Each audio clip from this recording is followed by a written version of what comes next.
It all started on a Thursday evening, the kind of evening that felt ordinary until it wasn't. I had spent hours in my small bedroom, the curtains drawn, carefully laying out a few things I shouldn't have been hiding: lipstick, nail polish, a dress that I had almost convinced myself I didn't want to wear in front of anyone. There was this quiet thrill in arranging everything just right, a secret world I'd created for myself. And then, almost without warning, the door clicked. She was standing there, arms crossed, eyes wide in a mix of surprise and something else I couldn't immediately read. My heart practically stopped. I tried to shove the dress under the bed, but it was too late. I could feel my cheeks burning, a heat that spread from my chest to my neck. What is all this?" she asked, her voice calm but tinged with that unmistakable edge of disbelief. I stammered. My words felt like they had no weight. I like trying these things," I managed, and it sounded pathetic even to my own ears.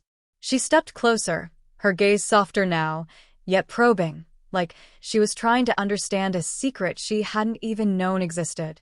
I braced for anger, for laughter, for any kind of rejection, but instead, she said something that froze me in place. I think I can help you with this." I blinked, unable to process it at first. The idea of her actually helping me felt surreal. "Help me?" I echoed, almost questioning my own sanity. She nodded, a small, conspiratorial smile curling her lips. "I mean, if you want to explore this side of yourself, why do it alone? Maybe we can figure it out together." But she hesitated, glancing at the dress still partially hidden under the bed. "There's something you should know. I don't just want to watch you pretend. I want to see the real you. And maybe I want a sister too." Her words hit me like a lightning strike. A sister? Me? The idea was dizzying, and yet, the way she said it, gentle, excited, almost protective, made my chest tighten in a way I hadn't felt before. I felt fear, yes, but also a strange flutter of hope, like maybe the world wasn't entirely against me. That night, instead of running, instead of hiding, I let her in. And as she guided me to the mirror, handed me brushes and soft fabrics, I began to see something in myself I had only ever imagined in private, a reflection that didn't just belong to me, but maybe belonged somewhere else too. It was the start of something unexpected, terrifying, and exhilarating all at once. And little did I know, by the time the night ended, the lines between who I had been and who I could become would start to blur in ways I couldn't have predicted. The first time she guided me through actually transforming myself, I felt like I was stepping into a parallel version of my life. She took my hands, steadying them as I fumbled with makeup I had only ever applied in secret. Her touch was confident, patient, like she'd done this 1,000 times, not that she had to.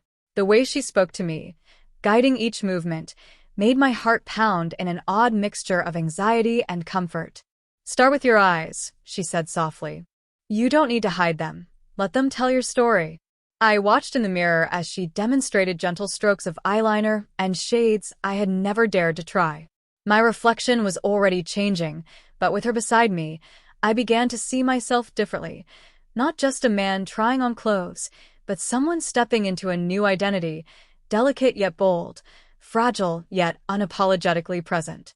My fingers trembled as I tried to mimic her movements, and she laughed quietly, a sound that felt like a warm blanket. "You're not doing it wrong," she reassured me. "You're learning. And this is beautiful." Hearing that, a lump rose in my throat. I had always expected shame, judgment, maybe even ridicule. But what I felt now was acceptance, something I hadn't realized I craved so desperately. She stepped back and tilted her head, inspecting my progress like an artist studying her canvas. "You're not just dressing up," she said. "You're discovering who you could be. And I want to see that person." Her words sank into me, echoing in ways I couldn't articulate. For the first time, I didn't feel like I was hiding. I felt like I was unfolding. She handed me a small hairbrush and indicated the wig I had been too nervous to touch before. "Try it. Don't be afraid of who you are when no one else is watching," she whispered. I reached for it, my hands shaking. The moment the wig brushed against my scalp, I felt a shiver, part fear, part thrill, part something else I couldn't name. As I adjusted it, smoothing it over my head, I caught a glimpse of myself in the mirror. The reflection wasn't just a mask or a costume, it was me, but a me I had never allowed to exist openly. And when she smiled at me, that smile full of quiet pride, I felt like I could finally breathe. Then came the dress. She pulled it from the pile and held it against me, her eyes soft and encouraging. "Try it. Let's see the sister I think you can be." I froze, panic mingling with excitement. Standing there, in her living room, with all my insecurities naked in the air, I felt exposed, but somehow safe. I slipped into the fabric, the soft material brushing against my skin in a way that sent shivers up my spine. She adjusted the hem, smoothed my shoulders, and stepped back. "You look incredible," she said, almost reverently. "Not just in the dress, but you." Her approval was intoxicating. I caught my own gaze in the mirror, and for the first time, I didn't flinch. I didn't hide. I just existed.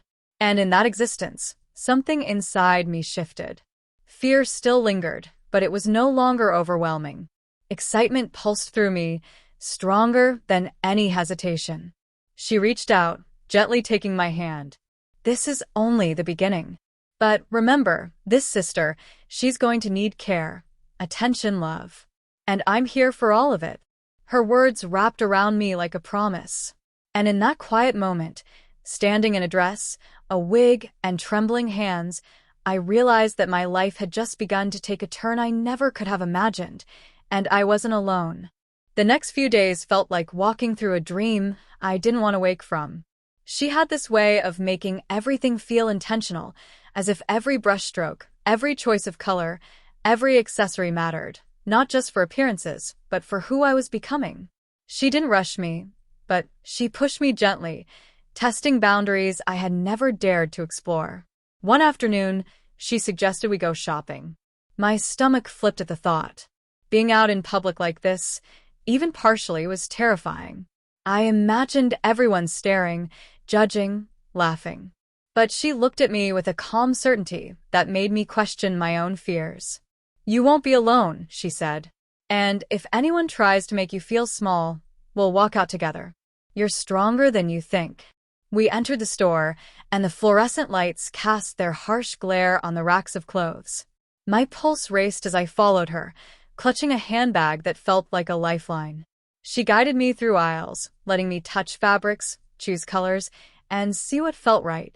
Every mirror along the way became a small test, a chance to face myself. And every time I caught her glance, supportive and patient, I felt a surge of courage. By the time we reached the fitting room, my nerves were tangled with excitement. She handed me a selection of outfits, each one different in style, each one a step further into the identity I had been too afraid to claim. "Try them," she encouraged. "And remember, it's about you feeling real, not anyone else." I stepped behind the curtain, heart pounding. As I changed into the first outfit, I felt a strange weight lift off my shoulders. The reflection that met me in the small mirror wasn't just the clothes. It was me, mirrored back in a form that felt closer to some hidden truth I'd carried for years. My hands smoothed over the fabric, tracing seams, imagining who I could become if I allowed myself fully into this. She peeked in, smiling. "You see? This is just the beginning of what's possible." I tried to speak, but words tangled in my throat. I felt so exposed, yet so alive. When I finally emerged from the fitting room in a second outfit, a soft blouse paired with a flowing skirt, I caught her breath. "Wow," she whispered, almost to herself. "You're beautiful. Not like I imagined, but more. So much more." Her words were a bomb, a spark, a shock. I had never heard anyone describe me like that before. Not in this way. And yet, somewhere deep inside, I knew it wasn't just the clothes. It was me, finally allowed to exist openly, fully, without apologies. We continued trying outfits, laughing when something didn't work, celebrating little victories when something felt right. And somewhere between the mirrors, the fabric, and her unwavering support, I began to sense a shift, not just in how I looked, but in how I felt about myself. I wasn't just experimenting. I was stepping into a version of life I had longed for in secret, and she was guiding me, protecting me, shaping me gently into someone new. By the time we left the store, bags in hand and hearts lighter than when we arrived, I realized something profound. I wasn't afraid of the world anymore. Not completely. Because if I had her by my side, I could navigate this new identity, this new self, with courage. And that realization, simple as it seemed, ignited something I had never felt before, a fragile, trembling, but undeniable hope. That evening, back at home, she suggested we create a little sanctuary for this part of me, a space where I could practice, explore, and simply exist without fear. I watched as she cleared a corner of the living room, placing a full-length mirror against the wall, laying out makeup, brushes, and carefully folded clothes. It felt like a shrine to a version of myself I had only dreamed of acknowledging. "Every sister needs her space," she said with a wink. "This one is yours." Sitting in that corner, touching the soft fabrics, inhaling the faint scent of makeup and hair products, I felt a warmth that had nothing to do with temperature. I realized I had been craving this acknowledgement, this permission, for years, without even knowing it. She hadn't judged, criticized, or laughed. She had only guided, encouraged, and believed. The first time I tried doing my hair and makeup on my own in that little sanctuary, my hands shook violently. I applied blush unevenly, eyeliner wobbly, mascara clumped in places. I was ready to throw in the towel, to tell myself I was fooling no one, not even myself. But she crouched beside me, her voice soft and patient. "Mistakes aren't failures. They're steps. Keep going." Her presence was calming. Slowly, my shaking hands steadied. I learned to blend, to soften, to adjust. Each time I looked in the mirror, I saw a little more of her words reflected back. Encouragement, patience, hope. By the time I finished, I didn't just see makeup and clothing. I saw someone emerging, someone real. She clapped quietly, a small but sincere gesture that made my chest tighten. "You're doing this beautifully," she said. "This sister of mine? She's growing stronger every day." I felt a strange, unfamiliar pride. Not arrogance, not bravado, just pride in being seen, in daring to try, in being supported. And then, almost imperceptibly, something shifted inside me. The fear that had gripped me every time I touched a dress or a wig loosened.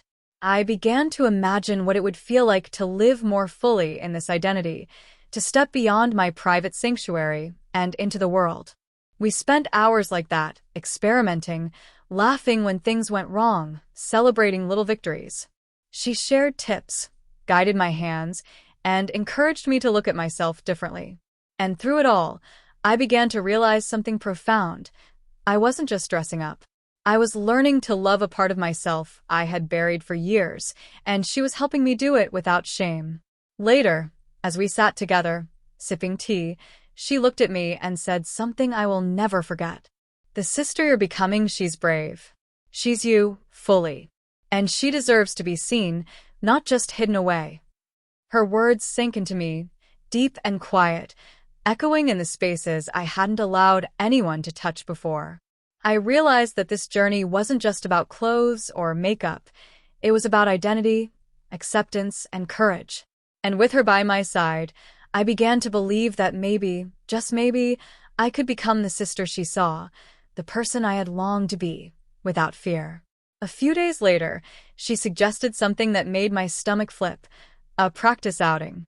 Just a short trip, nothing fancy, just to test how it felt to step outside as the sister I was slowly becoming. My mind raced with doubts. What if someone noticed? What if they laughed? What if I couldn't do it? She seemed to read my thoughts and smiled softly. "You'll be fine. I'll be with you, every step. Think of it as a rehearsal, nothing more." We chose a quiet cafe, a place I had visited countless times, but never like this. Standing in front of the mirror before we left, she adjusted my dress, my hair, and even my posture. "Confidence isn't about perfection," she said. "It's about owning who you are." When we stepped outside, the cool air brushed against my face, and suddenly I felt hyper-aware of every movement, every step. People passed by, chatting, laughing, unaware of the tiny storm raging inside me. She took my hand gently, grounding me, and whispered, "You're not alone. Not ever." Inside the cafe, we found a corner table. I tried to focus on the menu, but my mind kept flicking to the people around me. Was I convincing? Could anyone tell? And then she did something subtle but profound. She smiled at me across the table, a silent signal that said, "You're enough. You belong here." I exhaled slowly, letting the tension drain a little. We sipped our drinks, chatted casually, laughed at small jokes. And somewhere between those sips and laughs, I realized something remarkable. The world hadn't ended. No one had laughed. No one had stared. I was just me, existing in a form I had longed to try, and it felt normal. On the way home, she slipped an arm around my shoulder, guiding me gently. "See," she said. "It's not scary. It's just life, yours, and it's okay to claim it." Back at home, I collapsed into the couch, drained but exhilarated. She crouched in front of me, brushing a stray strand of hair from my face. "Every step like this," she said softly, "is proof that you're becoming who you're meant to be. And I'm so proud of you." Her pride felt like sunlight breaking through clouds I didn't even know were there. I realized that for the first time in my life, someone saw me, not the half-hidden, secretive me, but the full, evolving sister me. And that realization, simple as it sounds, shook me more than anything else ever had. That night, I lay in bed, reflecting on everything. The makeup, the dress, the practice outing, the way she looked at me with a combination of love, encouragement, and unwavering belief. Fear still lingered, yes, but it was softer now, manageable. The sister inside me wasn't just a dream or a secret anymore. She was waking, one careful, patient step at a time. And I knew that tomorrow, and the day after, and the days after that, I would continue to grow, to explore, and to learn how to be her fully. With her by my side, I was starting to believe that maybe I could be more than I had ever imagined, and that maybe, just maybe, I could finally be happy. The days that followed became a rhythm, almost ritualistic, but in a comforting way. Every morning, she would knock on my door with a soft, "Ready for today's sister session?" And every morning, my heart would leap with anticipation and anxiety all at once. It wasn't just about the clothes or the makeup anymore. It was about stepping into a version of myself that felt honest, that felt alive. One afternoon, she suggested we film a little practice video of me, just to see how I moved, how I looked, and how I carried myself. My stomach sank at the idea. The thought of seeing myself recorded, knowing it existed outside my memory, terrified me. But she took my hands, looking me in the eyes. "It's not about anyone else. It's about you seeing yourself, learning, growing. I promise it's safe. It's us." With trembling hands, I stepped in front of the camera she had set up, adjusting my dress, smoothing my hair, feeling every ounce of self-consciousness. She coached me gently, telling me to breathe, to relax my shoulders, to let my expressions feel natural. As the recording started, I felt awkward at first, stiff, unsure, exposed. But slowly, with her soft guidance, I began to move differently, to carry myself as the sister I was discovering. When the camera stopped, I hesitated to look at the footage. She leaned over my shoulder, smiling warmly. "You see? That's her. That's the sister. She's real. And she's incredible." Watching myself, even in a tiny, shaky video, I saw more than just someone dressed differently. I saw someone brave, someone exploring, someone willing to step into a world that had always felt inaccessible. And in her eyes, I saw that she truly believed I could live in that space comfortably, confidently. Later that evening, she pulled out a small box. "I thought it might be time," she said, her tone gentle but deliberate. Inside were earrings, subtle and elegant, perfect for someone like me trying to learn the ropes of this new world. My hands hovered over them, unsure. I had never worn jewelry, never imagined it could feel natural on me. She caught my hesitation and took my hand, placing one earring gently on my lobe. "It's just another way to explore who you are," she said. "Nothing more, Nothing less. But it's part of the journey. The mirror reflected the tiny transformation, the subtle shimmer of metal, the soft curve of my hair, the gentle flush of makeup. It was small, but it mattered. I felt a strange mixture of pride and vulnerability, and she noticed immediately. "Every detail counts," she whispered. "Every tiny step you take is part of becoming the sister you're meant to be." That night, as I lay in bed, I thought about how much had changed in just a few weeks. The fear, the trembling, the secret hiding, it was still there, but it had a new shape. It was no longer a wall holding me back. It was a reminder of how far I had come, of the courage it took to step into this identity. And somewhere deep inside, I realized I had started to imagine a future I hadn't dared to consider before. A future where I could be seen, not just hidden.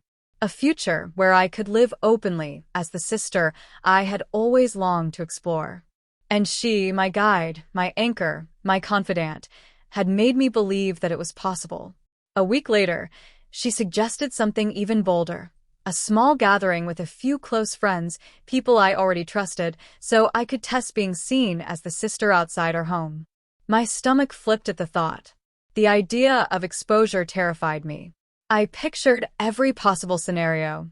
Stares, whispers, laughter. But she was calm, composed, her presence steadying me. "You don't have to do anything you're not ready for," she said, "but I think it's time to take a step." We spent the afternoon preparing. She helped me choose an outfit that was elegant but not flashy, colors that complemented my skin tone, shoes that made me feel poised.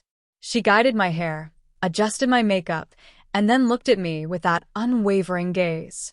"You're ready. You'll be fine. And remember, you're not alone." When we arrived, my nerves skyrocketed. The door opened, and familiar faces greeted me, oblivious to the storm inside my chest. My hands were clammy, my heart racing. She gave mine a reassuring squeeze. "Just be yourself," she whispered. At first, it was awkward. I stumbled over words, my posture stiff, my laugh uneven. But gradually, as the evening went on, something amazing happened. I began to relax. I realized the people here weren't judging me.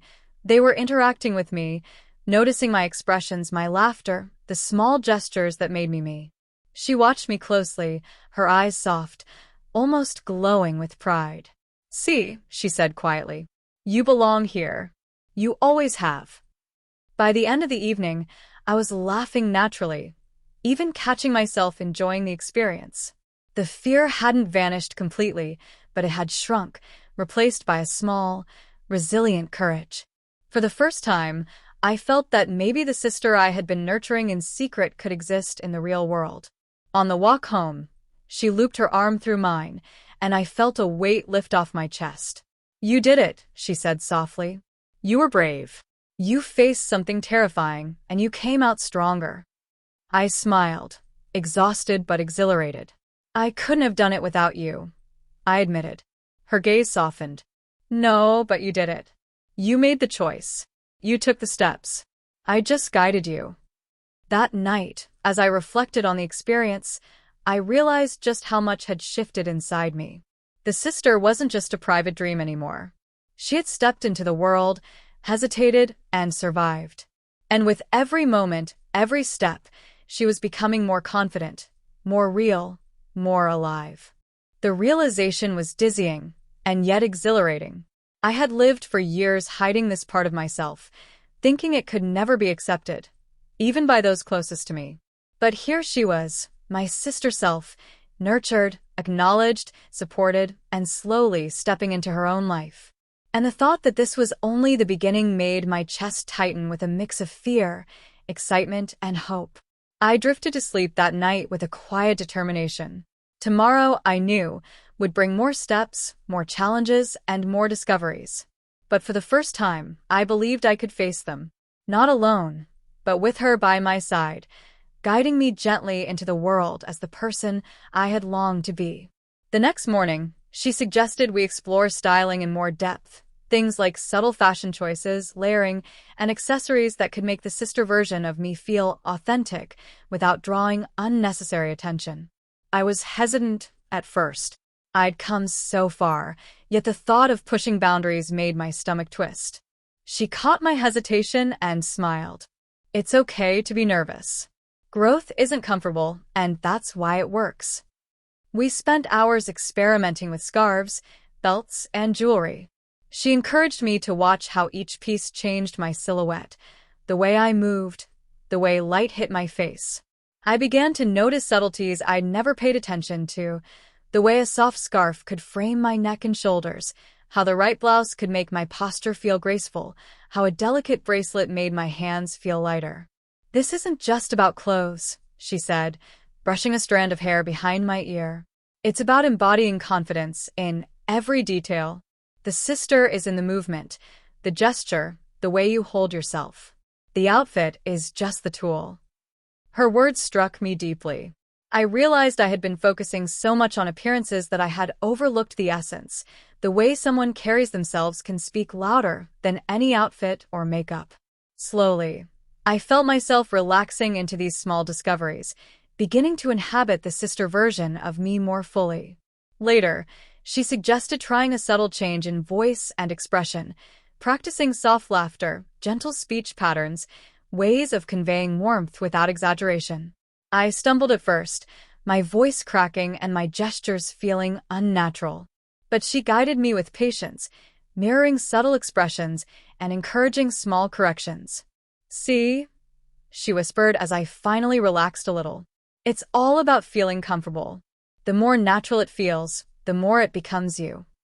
By evening, exhausted but exhilarated, I caught my reflection in the mirror and paused.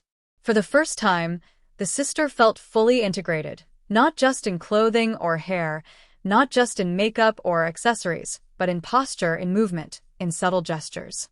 She existed in a way that felt alive and honest, a version of me I had longed to embrace but never dared. She crouched beside me, eyes soft, hands gently holding mine. You're doing more than just dressing up, she said.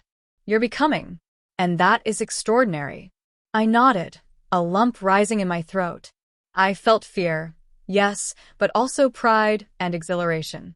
For the first time, I realized that transformation wasn't just external. It was a process of embracing identity, of exploring courage, of stepping into authenticity. And that night, lying in bed with a faint scent of the day lingering in my hair, I made a quiet promise to myself. I would continue to grow, to experiment, to inhabit this sister fully. And I would do it with her guidance, patience, and unwavering belief that I could become someone more real than I had ever allowed myself to be. The path ahead was still uncertain, but for the first time, I felt ready to walk it. A few days later, she proposed something that made my heart nearly stop, a small walk in the neighborhood, fully dressed as the sister, just to test how it felt outside in the open air. My mind was a storm of excitement and panic. What if someone stared? What if I faltered? What if I couldn't do it? She noticed my hesitation and gently took my hand. I'll be with you the entire time, she said softly. You don't have to be perfect. Just be present. We stepped outside, and the cool breeze brushed against my face. Every step felt like stepping into another life, one that had always seemed impossible. People passed by, their eyes briefly catching mine, but none lingered in judgment. My heart raced, but it was no longer paralyzing. She guided me along familiar streets, pointing out small details, how the light hit my hair, how my posture made me feel taller, how subtle gestures could communicate confidence. With each step, I felt a strange thrill, a sensation I had never experienced before, being fully seen, not hidden, not ashamed, not pretending. By the time we reached a small park, I felt a surprising sense of freedom. We found a quiet bench, and she nudged me gently. Sit, take a breath. Look around. Feel yourself as you are, fully. I did. And in that moment, I realized something profound. I wasn't just pretending. I wasn't just experimenting. I was alive in a way I had never allowed myself to be. The sister me existed in the real world, and it felt natural, comforting, and exhilarating all at once. We stayed there for a while, talking quietly, laughing softly and watching people pass by. She didn't push. She didn't lecture. She simply shared the space with me, affirming me with her presence. And I began to see that this journey wasn't just about appearances. It was about courage, authenticity, and the delicate process of being seen. Walking back home, her hand in mine, I felt a weight lift from my chest. The fear was still there, yes, but it no longer had the power to paralyze me.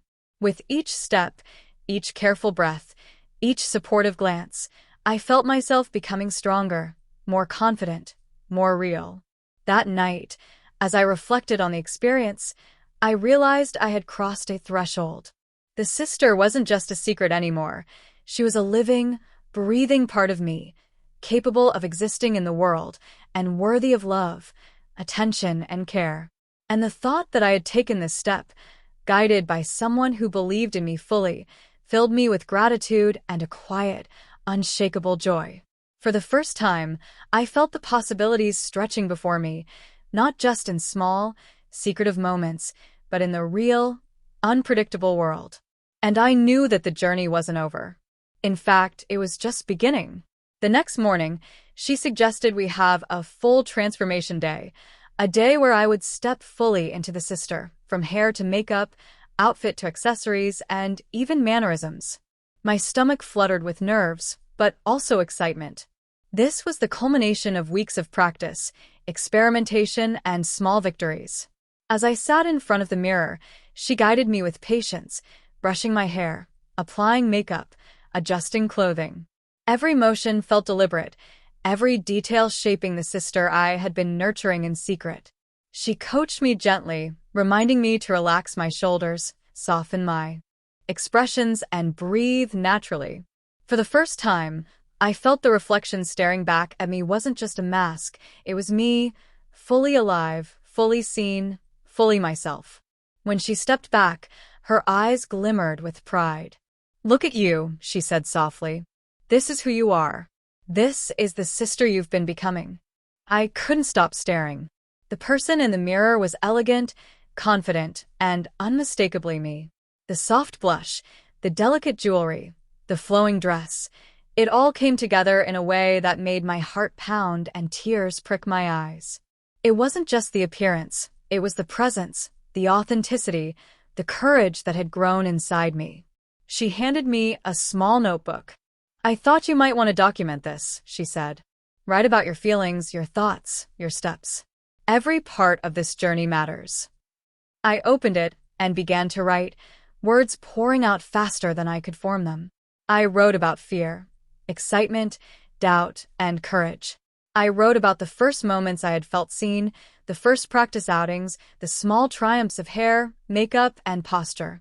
And I wrote about her, the guide, the anchor, the unwavering support who had made it possible for me to explore and embrace a part of myself I had long hidden. Hours passed like minutes, and when I finally looked up, she was smiling, quietly proud. "You've grown so much," she said.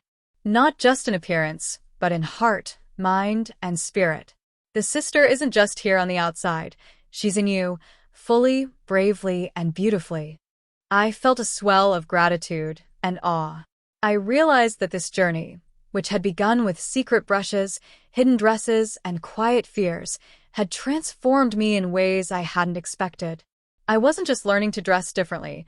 I was learning to live differently, to accept, to explore, to embrace the parts of myself I had long denied. That night, as I lay in bed, I felt something I had never felt before: peace. Not a fleeting peace, but a deep, enduring sense of alignment. The sister I had imagined, feared, and nurtured in secret was no longer a dream or a fantasy. She was real, alive, and present. And I had taken every step with courage, guidance, and love. I knew there would be challenges ahead, moments of doubt and fear, but I also knew I could face them. With her by my side, guiding, supporting, believing, I had discovered a truth I couldn't unsee. I could be fully myself. And that realization, more than anything else, filled me with quiet, unshakable joy. In the mirror, I saw her, my sister, my reflection, my truth, And for the first time, I smiled without hesitation. The journey wasn't over, but I was ready. Fully, bravely, beautifully ready.